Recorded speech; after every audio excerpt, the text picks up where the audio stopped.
قرآن لوگوں کے لیے اللہ کا پیغام۔ القرآن يوحدنا لطريق الخير يوجهنا الله تعالى أنزله ورسول الله نحمده ونصلي على رسوله الكريم اما بعد فاعوذ باللہ من الشیطان الرجیم بسم اللہ الرحمن الرحیم وما اعجلک عن قومک یا موسیٰ صدق اللہ العظیم رب اشرح لی صدری ویسر لی امری واحلل عقدۃ من لسانی یفقہوا قولی آمین یا رب العالمین۔ حضرت موسیٰ علیہ السلام جب اپنے قوم کو لے کر فرعون کی ہلاکت کے بعد صحرائے سینا میں آئے تو اللہ تبارک و تعالیٰ نے پہلے تو قوم کی تمام ضروریات پوری کر دی، انہیں پانی بھی فراہم کر دیا، ایک ہی چٹان سے پانی کے 12 چشمے جاری ہوئے، من و سلوہ کی صورت میں خوراک بھی دے دی، اور بادل ہر وقت سایہ کرتے تھے، گویا ایک قسم کی چھت بھی دے دی، سایہ بھی دے دیا۔ اب اس کے بعد اللہ نے موسیٰ علیہ السلام کو بلایا کوہ طور پر تاکہ اب انہیں تورات عطا کریں اور اس قوم کے لیے احکامات شریعت دیں۔ موسیٰ علیہ السلام گئے کوہ طور پر، لیکن ذرا وقت سے پہلے چلے گئے۔ اللہ نے ان سے پوچھا وما آجلک عن قومک یا موسیٰ، اے موسیٰ تم نے اپنی قوم کے پاس سے یہاں پر آنے میں جلدی کیوں کی؟ قال ہم اولاء علی اثری، حضرت موسیٰ علیہ السلام نے کہا کہ اللہ وہ میرے ہی نقش قدم پر ہیں، وَأَجِلْتُ إِلَيْكَ رَبِّ لِتَرْضَىٰ، اور میں میرے رب آپ کی طرف جلدی اس لیے کی تاکہ آپ خوش ہو جائیں۔ تو جلد بازی یہ انسان کے مزاج میں ہے، اللہ کے نیک بندے جلدی کر لیتے ہیں اچھے کاموں کے لیے، ہم جلدی کرتے رہتے ہیں جو ہے وہ دنیا داری کے کاموں کے لیے، لیکن بہرحال دنیا داری کو پسندیدہ چیز نہیں ہے۔ اس لیے اللہ نے موسیٰ علیہ السلام سے پوچھا کہ بھئی جلدی کیوں کی؟ تمہیں قوم کے اندر رہنا چاہیے تھا، مزید رہ کر ان کی تربیت، ان کی اصلاح کرنی چاہیے تھی۔ قوم بگڑی ہوئی ہے، فرعون کی غلامی کی وجہ سے ان کا پورا مزاج بگڑ گیا ہے، تو تم کیوں وقت سے پہلے آ گئے ہو؟ موسیٰ علیہ السلام نے کہا کہ اللہ میں آپ کو راضی کرنے کے لیے وقت سے پہلے آیا ہوں۔ اللہ نے جواب دیا قال فإنا قد فتنا قومک من بعدک، اللہ نے فرمایا کہ موسیٰ ہم نے تیرے پیچھے تیری قوم کو فتنے میں ڈال دیا ہے، وأضلهم السامری، اور ان کو ایک شخص سامری نے گمراہ کر دیا ہے۔ یہ سامری بنی اسرائیل میں سے نہیں تھا، مفسرین نے لکھا ہے کہ یہ عراق کی ایک قدیم قوم تھی سمیری، اس سے اس کا تعلق تھا، اور یہ کچھ شعبدے دکھانے کا عادی تھا، چونکہ جو قبطی تھے فرعون کی قوم کے لوگ تھے وہ ذرا تعلیم یافتہ تھے، تو ان کے ہاں اس کے شعبدے چلتے نہیں تھے، وہ اس قسم کی خرابات کو اہمیت نہیں دیتے تھے۔ بنی اسرائیل میں زیادہ تر لوگ غلام تھے، ان پڑھ تھے، اور ان پڑھ لوگوں میں شعبدہ بازی دکھانے والوں کا کام زیادہ چل جاتا ہے، تو لہٰذا بنی اسرائیل میں جو ہے وہ اس کا دھندا چلتا رہتا تھا، یہاں وہ شعبدے دکھاتا رہتا تھا۔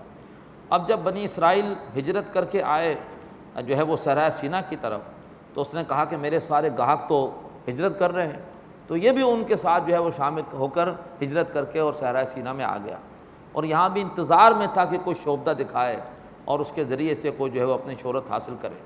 تو فرمایا کہ انہیں تیری قوم کو تیرے پیچھے گمراہ کر دیا ہے سامری نے۔ فرجع موسیٰ الی قومہ غضبان اسفا، تو لوٹے موسیٰ علیہ السلام اپنی قوم کی طرف اس حال میں کہ شدید غصے میں تھے، غضبان اسفا، اور بڑا افسوس کرتے ہوئے آئے۔ قال یا قوم الم یعدکم ربکم وعدا حسنا، موسیٰ علیہ السلام نے فرمایا کہ میری قوم کے لوگوں، کیا اللہ تعالیٰ نے تم سے اچھا وعدہ نہیں کیا تھا؟ افتوال علیکم العہد، ارے کیا اس عہد کے حوالے سے کوئی طویل مدت بیت گئی تھی؟ ام اردتم ان یحل علیکم غضب من ربکم، یا تم نے یہ چاہا ہے کہ تم پر تمہارے رب کا غضب اترے؟ فاخلفتم موعدی، کہ تم نے میرے ساتھ کیے ہوئے وعدے کی خلاف ورزی کی اور میرا انتظار کیے بغیر ہی تم جو ہے وہ سامری کے جال میں پھنس گئے، اور تم نے سامری کے کہنے پر جو ہے وہ شرک شروع کر دیا۔ قالوا ما اخلفنا موعدک بملکنا، کہا ان کی قوم کے لوگوں نے کہ ہم نے اے موسیٰ آپ کے ساتھ جو وعدے کی خلاف ورزی کی ہے اپنے اختیار سے نہیں کی، وَلَٰكِنَّا حُمِّلْنَا أَوْزَارًا مِّن زِینَةِ الْقَوْمِ، بلکہ ہم سے اٹھوائے گئے تھے کچھ بوجھ اس قوم کی زیب و زینت کے۔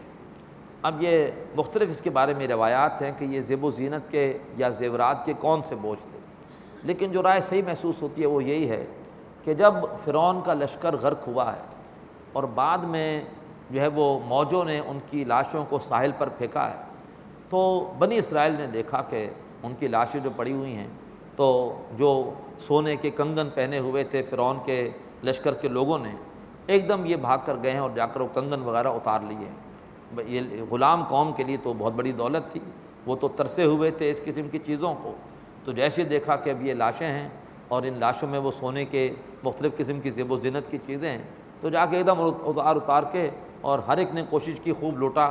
اب لیکن صحرا میں کریں کیا؟ وہ بوجھ اٹھا کر چل رہے ہیں ان تمام زیب و زینت والے زیورات کا۔ تو انہوں نے کہا کہ ہم سے اٹھوائے گئے تھے اس قوم کی زیب و زینت کے کچھ بوجھ، فقذفناہا، تو بالآخر ہم تھک گئے اس بوجھ کو اٹھا کے، ہم نے وہ سارے زیورات پھینکے۔ فکذالک القی السامری، تو اس طرح سے سامری نے ان زیورات سے ایک جو ہے وہ صورت سی ڈھال لی، اس نے تمام زیورات کو پگھلایا اور پگھلانے کے بعد اس نے ایک بچڑے کی سی مورت بنا لی۔ فاخرج لہم عجلا جسد لہ خوار، تو پھر نکالا ان کے لیے سامری نے ایک بچھڑے کا سا جسم، ایک بچھڑے کی سی مورت، اور ایسی مورت تھی کہ اس میں آواز آتی تھی، ایسا ایک سوراخ تھا تھرو کہ ہوا گزرتی تھی اور اس میں ایک آواز پیدا ہو جاتی تھی۔ فقالو، تو سامری نے اور جو بھی اس سے متاثر ہوئے ان سب نے ان لوگوں سے کہا، ھذا الہکم و الہ موسیٰ فنسی، یہ ہے تمہارا معبود اور یہ ہے موسیٰ کا معبود۔ فنسی، موسیٰ علیہ السلام بھول گئے، نہ جانے وہ کہاں چلے گئے اپنے معبود کو ڈھونڈتے ہوئے۔ معبود تو یہ ہے، ویسے بھی موسیٰ علیہ السلام ایک تو جلدی چلے گئے تھے اور پھر وہاں پر جا کر ان کی جو وہاں قیام کی مدت تھی بجائے 30 کے 40 دن ہو گئی تھی، سورہ اعراف میں ہم یہ پڑھ چکے ہیں، مدت بھی طویل ہو گئی تھی۔ تو سامری نے کہا کہ بھئی اتنا عرصہ ہو گیا، ان کو تو آ جانا چاہیے تھا، ابھی تک آئے نہیں، پتہ نہیں کہیں بھول گئے ہیں، اصل معبود تمہارا اور موسیٰ کا یہ ہے، معاذ اللہ۔ افلا یرون، ارے کیا وہ دیکھتے نہیں تھے، اللہ یرجو الیہم قولا، کہ وہ بچڑا ان کی بات کا جواب نہیں دیتا، ولا یملک لہم ضرا ولا نفعا، اور وہ بچڑا ان کے لیے کوئی اختیار نہیں رکھتا، نہ نقصان کا اور نہ ہی فائدے کا۔ وَلَقَدْ قَالَ لَهُمْ ہارون من قبل، اور حالانکہ ان سے اس سے پہلے ہارون علیہ السلام نے کہا تھا، یا قوم انما فتنتم بے، کیا میری قوم کے لوگوں، اس بچڑے کے ذریعے سے تمہیں فتنے میں ڈال دیا گیا ہے۔ وَإِنَّ رَبَّكُمُ الرَّحْمَٰنُ، اور بے شک تمہارا رب تو رحمان ہے، فَاتَّبِعُونِی، پس میری اتباع کرو، میری پیروی کرو، وَأَطِیعُوا أَمْرِی، اور جو میرا حکم ہے اس کی اطاعت کرو۔ قَالُوا لَن نَبْرَحَ عَلَیہ عَاکِفِینَ، تو جو بچڑے کو معبود ماننے والے 70,000 افراد تھے، انہوں نے کہا کہ ہم تو برابر اس بچڑے کے سامنے بیٹھ کے اعتکاف کرتے رہیں گے، یعنی اس کے سامنے بیٹھ کے ہم ڈنڈوت کرتے رہیں گے، مراقبہ کرتے رہیں گے، حتیٰ یرجع الینا موسیٰ، یہاں تک کہ موسیٰ ہمارے پاس لوٹ کر آ جائے اور وہ ہمیں آ کر بتائیں کہ بچڑا معبود ہے کہ نہیں۔ قال یا ہارون، موسیٰ علیہ السلام نے پوچھا کہ اے ہارون، ما منعک اذ رأیتہم ضلوا، تجھے کس چیز نے روکا کہ جب کہ تو نے ان کو دیکھا کہ وہ بھٹک گئے ہیں، اللہ تتبعن، کہ تو میرے پیچھے نہ آیا، افعصیت امری، اے ہارون کیا تم نے میرے حکم کی خلاف ورزی کی، نافرمانی کی؟ میں نے تم سے کہا تھا کہ ان کا خیال رکھنا اور ان کے درمیان جو ہے وہ میرے نائب کی حیثیت سے جو ہے وہ ہر اعتبار سے ان کے معاملات کو دیکھنا، تو تم نے کیوں آ کر مجھے نہیں بتایا؟ قال یا ابن امہ، حضرت ہارون علیہ السلام نے کہا کہ اے میری ماں کے بیٹے، ایک ذرا پیار کا انداز ہے، یعنی اے میرے بھائی، لا تاخذ بلحیتی ولا براسی، نہ پکڑو مجھے میری داڑھی سے اور نہ ہی پکڑو مجھے میرے سر سے، یعنی حضرت موسیٰ علیہ السلام ان کے سر کے بالوں اور داڑھی کو پکڑ کر ان کو جھنجھوڑ رہے تھے غصے سے، تو انہوں نے کہا کہ نہ پکڑو مجھے میری داڑھی سے اور نہ ہی پکڑو مجھے میرے سر سے۔ یہاں سے ایک نقطہ نکلتا ہے کہ انبیاء اکرام کی داڑھی کی مقدار کیا تھی، اور وہ تھی ایک مشت کے برابر جو مشت میں آ جائے۔ داڑھی ایسی سنت ہے کہ جو کہ تمام انبیاء کی سنت ہے۔ بہت عمدہ کتاب ہے مولانا عاشق الہی صاحب کی داڑھی کی شرعی حیثیت، ضرور ہمیں پڑھنی چاہیے۔ ایک ایسی سنت جو 24 گھنٹے کی سنت ہے، جو تمام انبیاء کی سنت ہے، اور پھر یہ ہے کہ ایک اختلاف رہتا ہے کہ داڑھی کی مقدار کیا ہو۔ تو انبیاء اکرام کی جو داڑیاں ثابت ہیں وہ تو یہ ہیں کہ وہ ایک مٹھ سے کم نہیں تھی۔ تو اللہ تعالیٰ ایک تو ہمیں توفیق عطا فرمائے کہ ہم اپنے چہروں کو سنت رسول سے سجائیں، اور یہ ہے کہ داڑھی بھی فیشنی نہ ہو، بلکہ یہ کہ داڑھی محسوس ہو کہ واقعی بھرپور داڑھی ہے۔ فیشنی داڑھی سے جو داڑھی کا فائدہ وہ حاصل نہیں ہوتا، آدمی یک رنگی اختیار نہیں کرتا۔ بڑی داڑھی ہو تو معلوم ہوتا ہے کہ ہاں اس کی داڑھی یہ جو ہے وہ ایک دینی رنگ کی ہے اور یہ دینی شخصیت ہے۔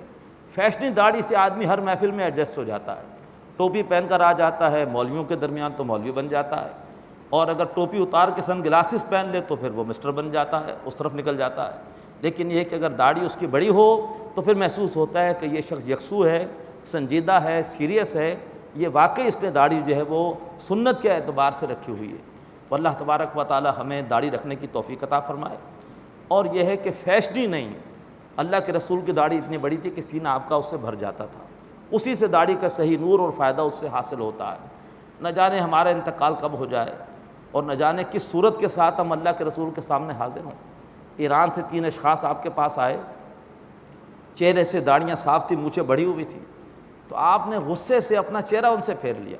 تو انہوں نے پوچھا کہ یہ آپ نے ہم سے اپنا چہرہ کیوں پھیر لیا؟ آپ نے فرمایا تم نے شکل کیا بنا رکھی ہے؟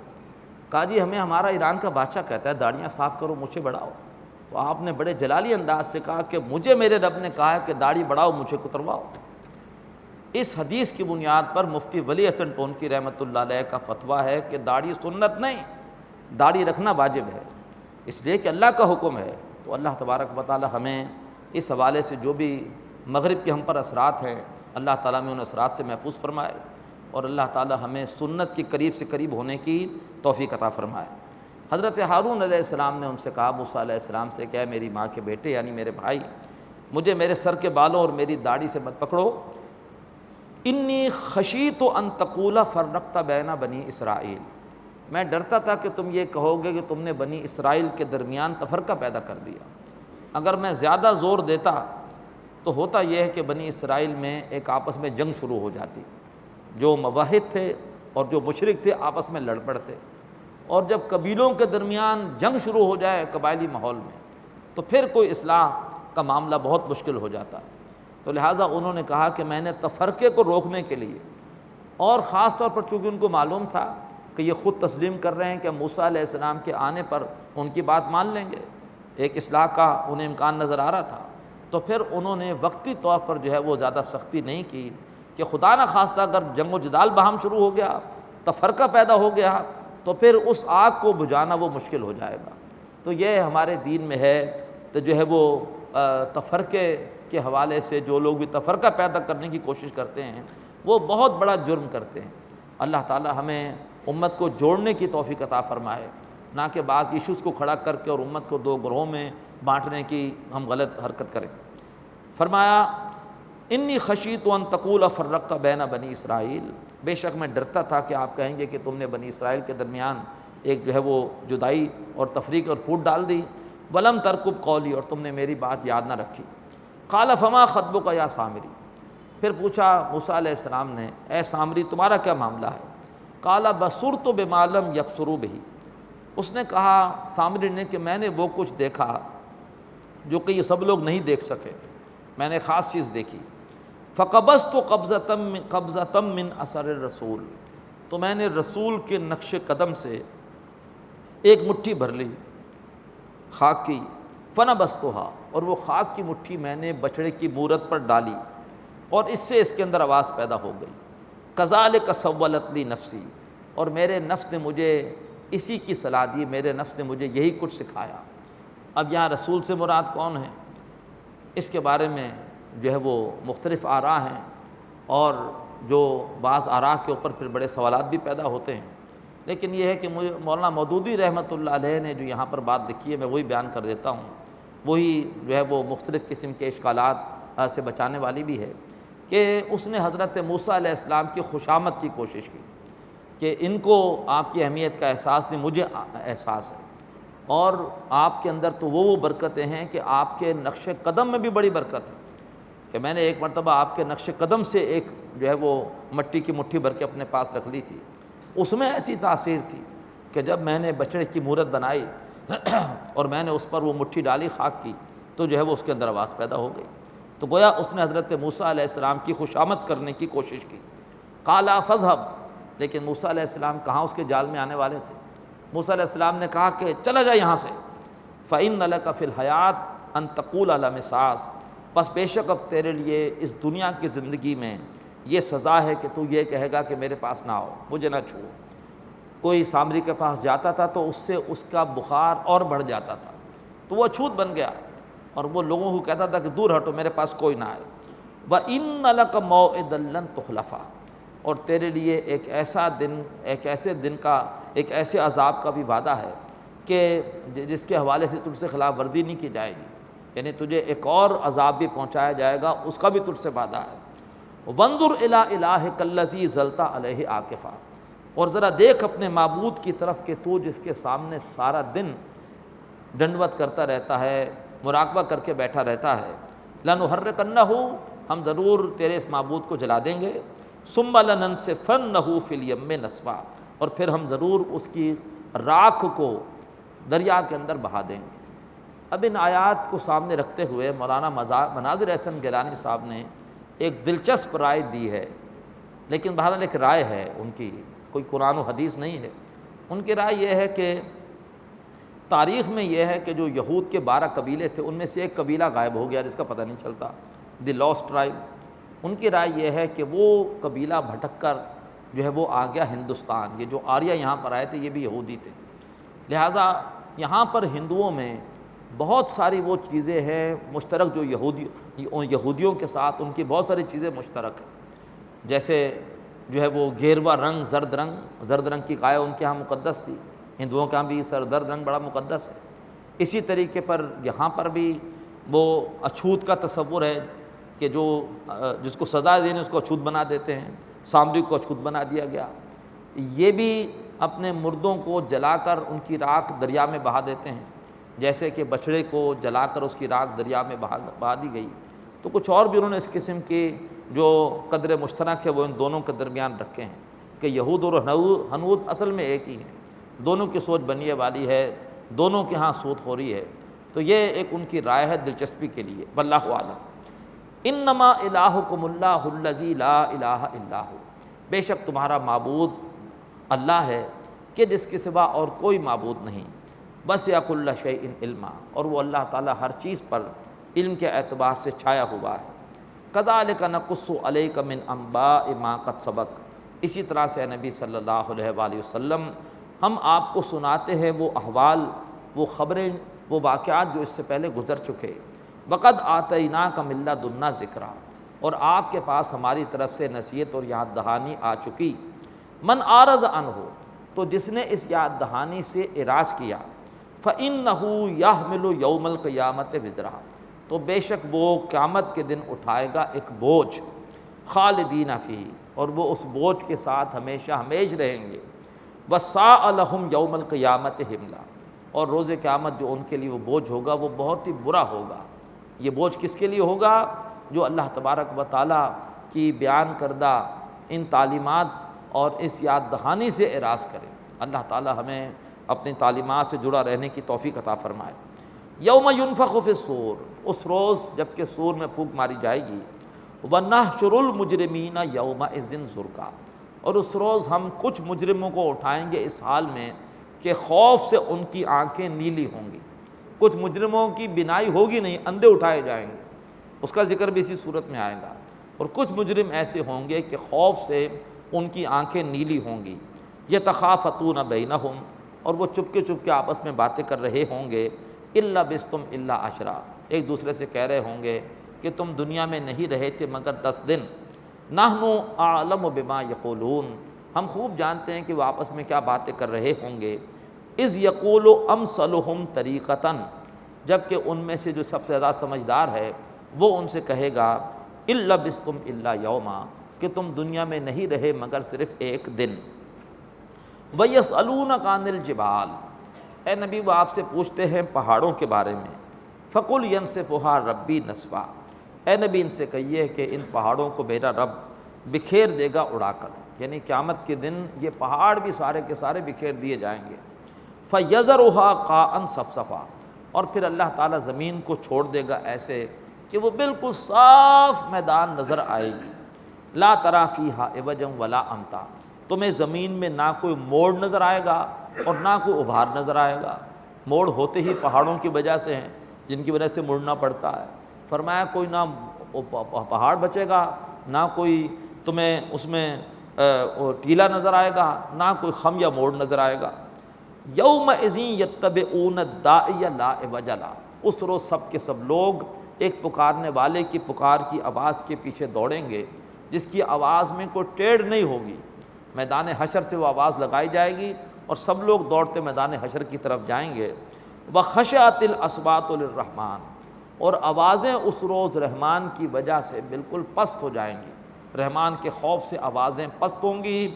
فلا تسمعوا الا ہمسا، بس تم نہیں سنو گے مگر کچھ سرگوشی سی۔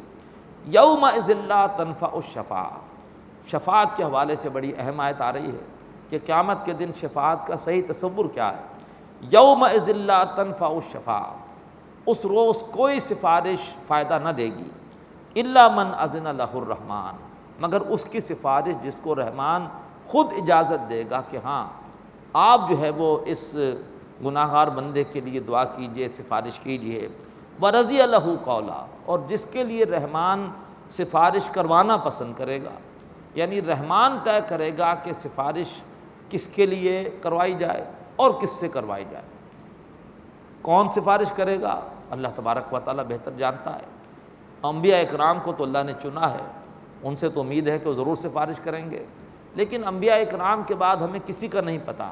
ہم یہ نہیں کہہ سکتے کہ پاکستان میں یہ بزرگ ہیں جو کہ سفارش کریں گے، اور ایران میں یہ ہیں اور مصر میں یہ ہیں۔ یہ اللہ تعالیٰ بہتر جانتا ہے کہ اس نے اس روز کس کو یہ اعزاز دینا ہے، اور اللہ ہی بہتر جانتا ہے کہ یہ اعزاز کس کے حق میں اللہ تعالیٰ نے دینا ہے، کس کی سفارش ہونی ہے، اللہ ہی بہتر جانتا ہے۔ اللہ تبارک و تعالیٰ ہمیں اس روز سرخرو فرمائے، اور اللہ تعالیٰ ہمیں اس روز کی رسوائی سے محفوظ فرمائے۔ یعلم ما بین ایدیہم وما خلفہم، وہ اللہ تعالیٰ جانتا ہے جو کچھ کہ ان کے سامنے ہے، جو کچھ کہ ان کے پیچھے ہے۔ دنیا میں سفارشیں ہوتی ہیں کسی اتھارٹی کی لا علمی کی وجہ سے۔ آپ جا کر تھانے دار سے کہتے ہیں کہ غلطی سے آپ کے سپاہیوں نے اور لڑکوں کے ساتھ اس بچے کو بھی اٹھا لیا ہے، یہ بچہ جو ہے وہ بہت شریف ہے، غلطی سے اس کو اٹھایا گیا۔ تھانے دار کہتا ہے کہ بزرگ آئے ہیں، ایک جو ہے وہ ذمہ دار شہری اور جو ہے وہ مہذب آدمی آیا ہے، وہ مان کے اس بچے کو چھوڑ دیتا ہے۔ اللہ تعالیٰ کو کوئی یہ نہیں کہہ سکتا کہ اللہ پکڑے جاتے ہیں فرشتوں کے لکھے پہ ناحق آدمی کوئی ہمارا دم تحریر بھی تھا۔ وہ اللہ تعالیٰ کو تو خود پتہ ہے کس نے کیا کیا ہے، اللہ تعالیٰ کوئی لا علم اتھارٹی تو نہیں ہے، تو وہاں پر کوئی اللہ کی لا علمی کی وجہ سے سفارش نہیں ہوگی۔ اللہ تو خود جانتا ہے کہ انہوں نے کیا آگے بھیجا ہے اور کیا پیچھے چھوڑا ہے۔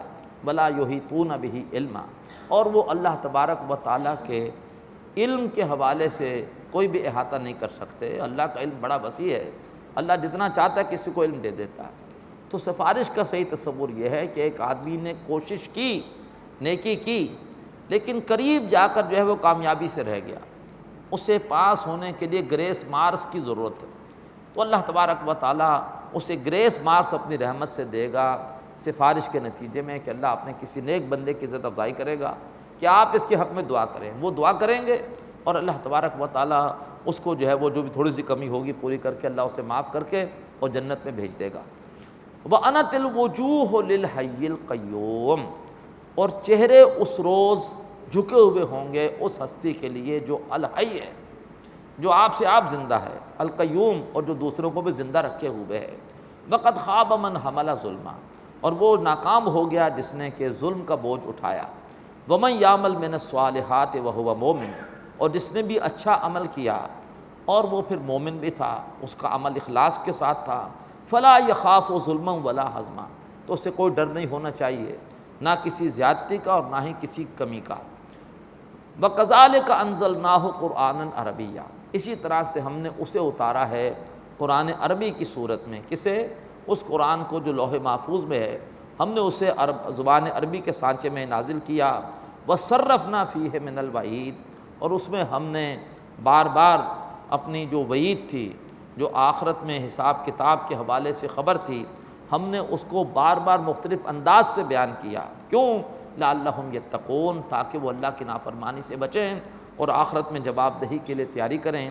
او یحدث لہم ذکرا، اور یا یہ ہے کہ ان کے سامنے ایک نئی صورت میں ذکر اور یاد دہانی کا مضمون آئے۔ فتعال اللہ الملک الحق، تو بہت ہی بلند و بالا ہے اللہ جو کہ بادشاہ حقیقی ہے۔ بلا تاجل بالقرآن، اے نبی صلی اللہ علیہ وآلہ وسلم قرآن مجید کے حوالے سے جلدی نہ کیا کریں۔ اللہ تبارک و تعالیٰ جانتا ہے کہ اس نے کب آپ پر وحی نازل کرنی ہے، بلا شبہ آپ کو قرآن سے محبت ہے، لیکن قرآن کے بارے میں جلدی نہ کریں۔ من قبل ان یقضی الیک وحی، اس سے پہلے کہ وحی کا نزول آپ پر مکمل ہو۔ آپ جلدی جلدی قرآن یاد کرنے کی کوشش فرماتے تھے، کہا کہ آپ اس حوالے سے جلدی نہ کریں۔ وقر رب زدنی علما، اور بلکہ آپ اللہ تعالیٰ سے بلکہ آپ یوں دعا کیا کریں کہ اے میرے رب مجھے بڑھا دے علم کے اعتبار سے، یعنی میرے علم میں اضافہ فرما۔ اقول قولی ھذا واستغفر اللہ لی ولکم ولسائر المسلمین والمسلمات۔